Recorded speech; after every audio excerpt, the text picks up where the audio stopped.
السلام علیکم ویورز، ہمارے چینل پر خوش آمدید۔ شام کا وقت تھا۔ میں معمول کی طرح گھر کا کام نپٹا رہی تھی۔ اچانک دروازے پر دستک ہوئی۔ میرا دل خوف سے دھڑکنے لگا۔ میرا پورا جسم کانپ رہا تھا۔ میں نے گھڑی کی طرف دیکھا۔ گھڑی اس وقت شام کے 4 بجا رہی تھی۔ وقت دیکھ کر مجھے تھوڑا آسرا ہوا کہ دستک دینے والا میرا شوہر نہیں تھا بلکہ کوئی اور ہی تھا۔ میں تیزی سے دروازے کی طرف بڑھی اور پوچھنے لگی۔ وہ میری پڑوسن تھی اور اب تو میری اس سے کافی اچھی دوستی بھی ہو چکی تھی۔ کیا کر رہی تھی تم؟ میں کب سے دروازہ کھٹکھٹا رہی ہوں۔ اس قدر شدید گرمی ہے، توبہ، گھر سے نکلنا ہی محال ہے۔ وہ خفگی سے بولی جا رہی تھی۔ اب میں اسے کیا بتاتی کہ جب بھی دروازے پر دستک ہوتی ہے مجھے یوں لگتا ہے جیسے میرا شوہر واپس آ گیا ہو، اور یہ سوچ ہی میری روح کو لرزا دیتی ہے۔ میں نے اس کے ساتھ بہانہ کر دیا کہ کچھ خاص نہیں، بس برتن دھو رہی تھی، اسی لیے آنے میں دیر ہو گئی۔ وہ صحن میں رکھی چارپائی پر ہی بیٹھ گئی اور ادھر ادھر کی باتیں کرنے لگی۔ اسے محلے میں ہونے والے ہر واقعے کا علم ہوتا تھا۔ اس سے مجھے تمام باتوں کے بارے میں پتہ چلتا تھا کہ جس کے گھر میں کیا ہو رہا ہے۔ پہلے مجھے اس چیز میں کچھ خاص دلچسپی نہیں تھی، نہ ہی مجھے کسی کی ٹوہ لینے کی عادت تھی، لیکن جب سے آرزو سے میری دوستی ہوئی مجھے بھی اس چیز کی عادت لگ گئی۔ میں بھی دوسروں کی ذات میں دلچسپی لینے لگی۔ اور بتاؤ، سائم بھائی کا کیا حال ہے؟ ان کا کاروبار کیسا جا رہا ہے؟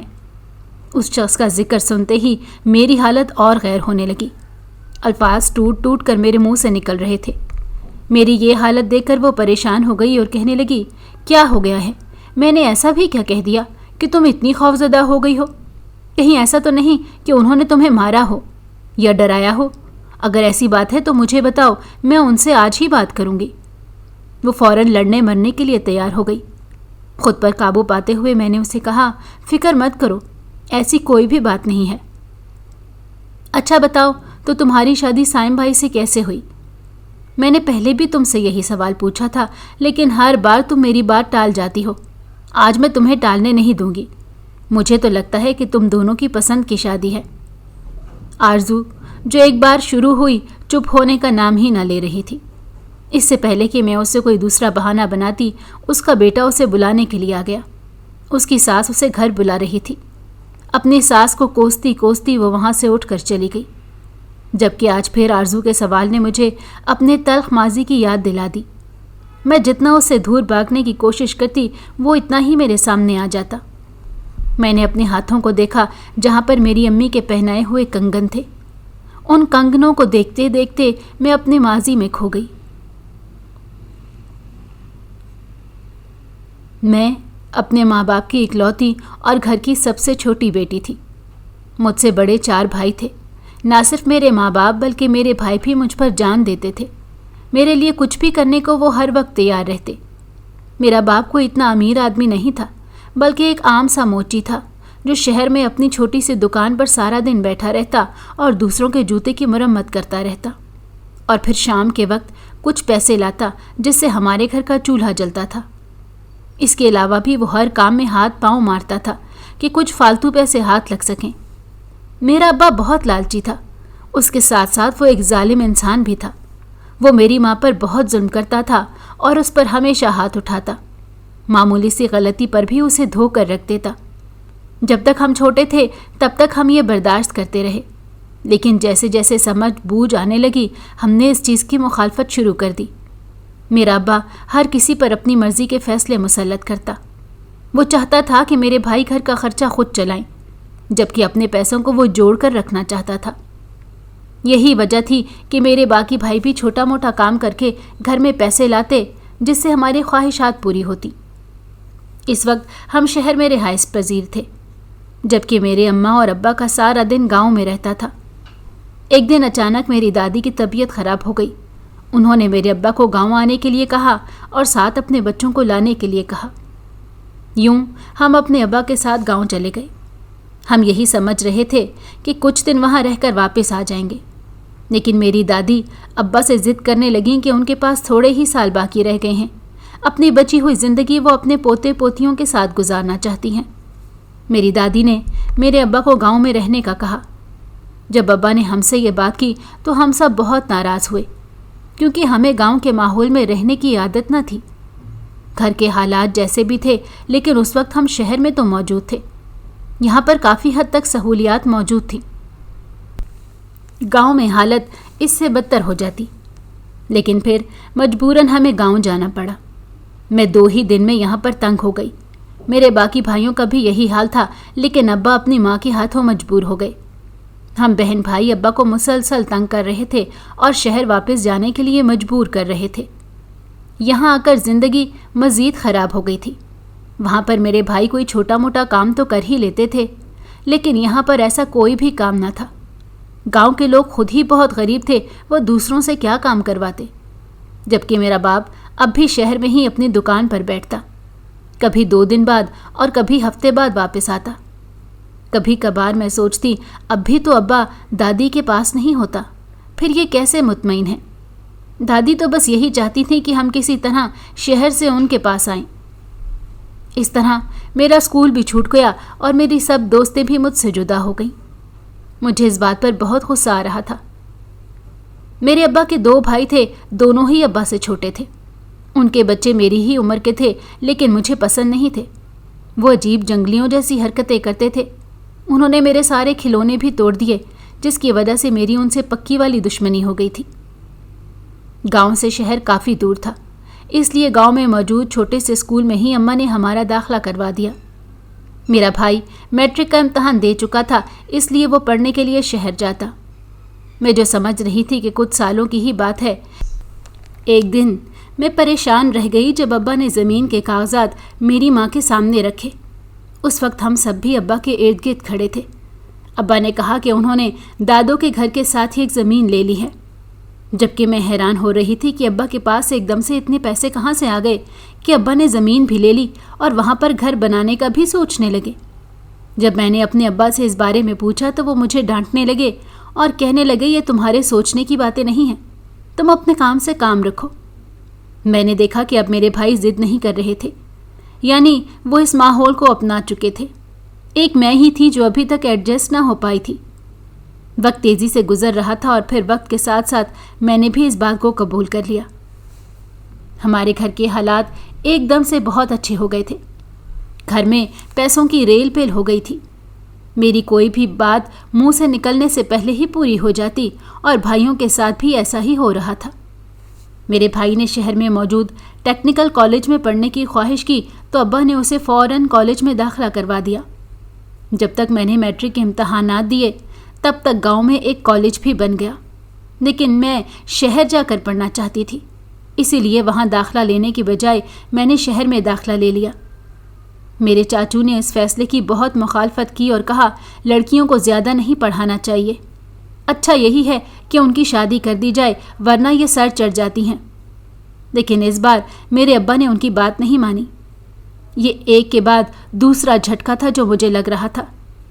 میں تو سمجھ رہی تھی نہ جانے کس کس کو منانا پڑے گا، اور سب سے بڑا ٹارگٹ تو میرے پہلے ابا جان تھے، جن کو منانا دنیا کا سب سے مشکل ترین کام تھا، کیونکہ ہم اچھی طرح جانتے تھے کہ جب وہ کسی چیز کا ارادہ کر لیں تو کوئی بھی انہیں اس چیز سے ہٹا نہیں سکتا۔ اور یوں سب کی مخالفتوں کے باوجود میں شہر جا کر پڑھنے لگی۔ میرا بھائی ہر روز مجھے کالج چھوڑنے کے لیے جاتا اور واپسی پر لے کر بھی آتا۔ ایک دن اسے دیر ہو گئی۔ اس نے مجھے فون کر کے بتایا کہ اس کی موٹر بائیک راستے میں خراب ہو گئی ہے، اسے تھوڑا وقت لگے گا۔